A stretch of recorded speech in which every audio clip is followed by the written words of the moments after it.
Bismillahirrahmanirrahim. Alhamdulillahirabbil alamin wa bihi nasta'inu ala umuri dunya waddin, amma ba'du.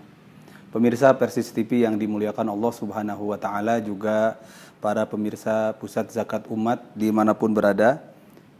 Kali ini saya Haris Muslim, Sekretaris Umum PP Persis, juga Dewan Syariah Pusat Zakat Umat, akan menjawab beberapa pertanyaan yang hadir atau yang datang ke redaksi Pusat Zakat Umat. Di antaranya ada beberapa pertanyaan yang menanyakan, pertama, Ustadz, bolehkah transaksi zakat melalui layanan online atau aplikasi? Bukankah harus ada akad dan doa antara muzaki dan amil saat bertransaksi? Ini pertanyaan yang bagus sekali, yaitu bagaimana cara membayar zakat. Dahulu kita membayar zakat itu adalah secara langsung, berhadap-hadapan antara muzaki dengan amil atau petugas yang menerimanya. Tetapi saat ini banyak sekali media yang bisa kita pergunakan untuk mempermudah membayar zakat. Baik itu melalui transfer antar bank ataupun misalkan dijemput zakat, itu tidak ada masalah. Tapi yang sering mungkin dipertanyakan adalah bagaimana membayar zakat melalui aplikasi online.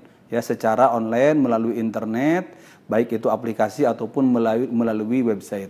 Ini tentu perlu mendapatkan jawaban. Pertama, pada dasarnya akad itu adalah harus bertemu langsung antara al-aqid, al-aqidan, dua pihak yang melakukan akad. Dalam akad apa saja, ya.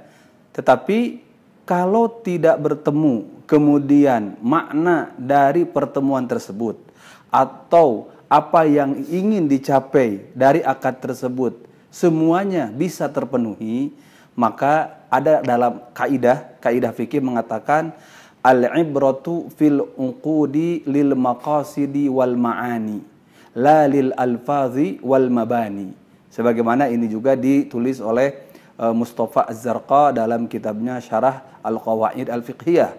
Maka merujuk kepada kaidah ini mengatakan al-ibratu fil uqud, yang menjadi patokan di dalam sebuah akad itu adalah lil maqasid wal mabani, adalah perhatikan tercapai tidak maksud-maksudnya dan makna-makna dari akad tersebut.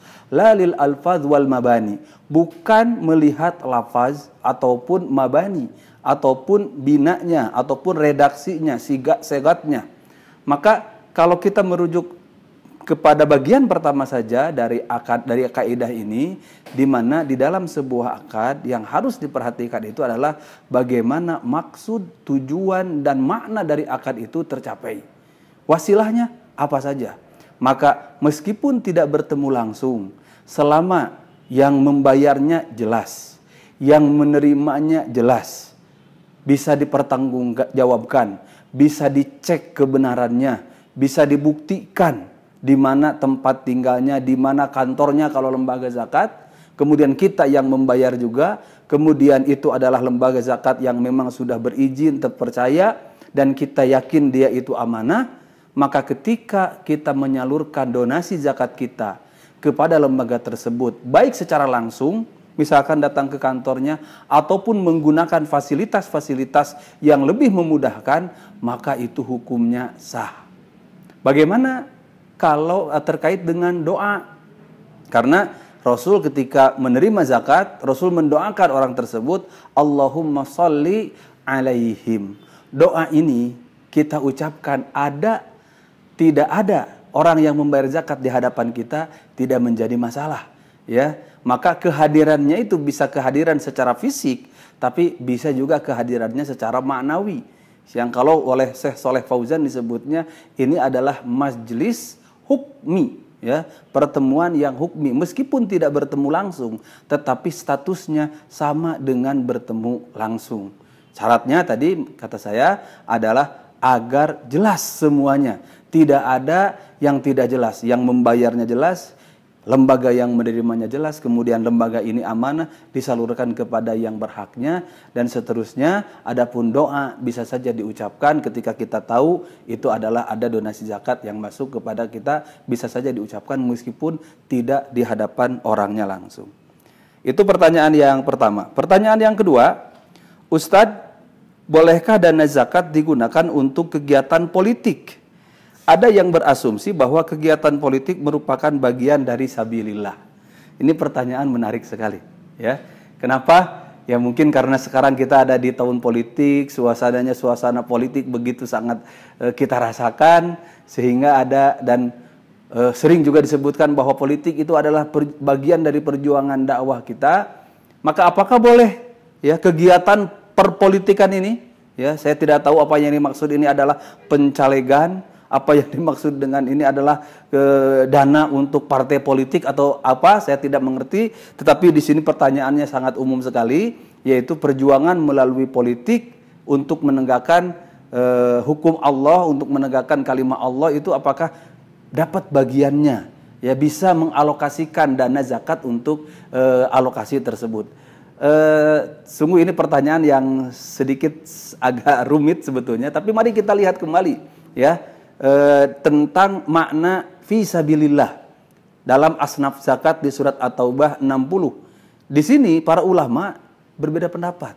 Ya, jumhur ulama sebetulnya ya lebih cenderung yang dimaksud dengan sabilillah di sini adalah orang yang berjuang di jalan Allah, maksudnya mereka yang perang, mengangkat senjata. Ya, artinya mereka orang yang mengangkat senjata di jalan Allah meskipun mereka kaya, mereka berhak mendapatkan bagian dari zakat karena mereka berjihad fisabilillah.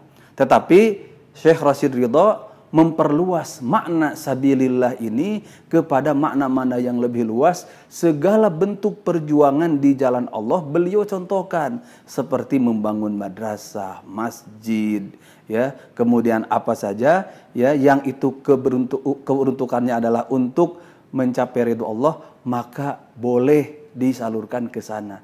Tetapi tidak spesifik menyebut untuk kegiatan politik. Saya sendiri tidak terlalu berani ya untuk mengatakan boleh mengambil dana zakat untuk kegiatan politik. Kenapa? Karena di sini tentu akan banyak sekali syubhat-syubhat yang harus kita urai terlebih dahulu sebelum kita mengalokasikan dana untuk itu. Itu alasan pertama. Alasan kedua adalah masih banyak ya alokasi lain, kebutuhan lain, masjid, madrasah, atau misalkan kesehatan masyarakat yang bisa kita donasikan zakat kita fisabilillah itu ke sana, ya, sehingga kepentingan politis ini belum menjadi kepentingan yang mendesak. Ya, adapun kita mau berdonasi untuk perjuangan politik silahkan saja, tetapi tidak mengalokasikan terlebih dahulu atau tidak mengalokasikan dari dana zakat. Wallahu a'lam bishawab. Pertanyaan ketiga terakhir, Ustadz, bagaimana status zakat tijarah yang keuntungan tijarahnya tidak mencapai 2,5% dari modal? Ini pertanyaan yang sering kita dapatkan di tengah-tengah masyarakat. Bapak Ibu sekalian pemirsa Persis TV juga Pusat Zakat Umat, kewajiban zakat tijarah ini sudah jelas dalam Al-Quran, juga di dalam Al-Hadis, dan para ulama berbeda pendapat secara garis besar. Ada yang mengatakan bahwa, jumhur ulama mengatakan bahwa zakat tijarah ini ya adanya haul dan nisab, ya. Tetapi melihat pada hadis-hadis yang ada, Dewan Hizbah Persatuan Islam memutuskan bahwa di dalam zakat tijarah ini tidak ada haul, juga tidak ada nisab. Dan zakat tijarah ini dikeluarkan ukurannya 2,5% dari ukuran modal. Meskipun diambilnya dari keuntungan. 2,5% dari ukuran modal ini, maka dikeluarkanlah zakatnya. Pertanyaannya, bagaimana kalau zakat tijarah itu keuntungannya tidak sampai 2,5%? Ya, misalkan tukang beras, ya, keuntungannya tidak sampai 2,5%, atau pedagang-pedagang kebutuhan pokok lainnya yang kadang-kadang keuntungannya kurang dari 2,5%, maka bagaimana cara mengeluarkan zakatnya?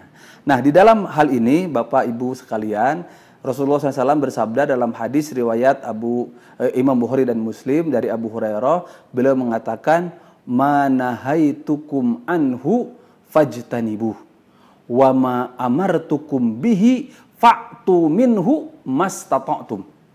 Sesuatu yang dilarang oleh Allah Subhanahu wa taala, sesuatu yang kami larang, maka hindari sepenuhnya. Jangan pernah didekati. Tetapi sesuatu yang diperintahkan, maka laksanakanlah semampunya. Demikian juga dalam zakat tijarah.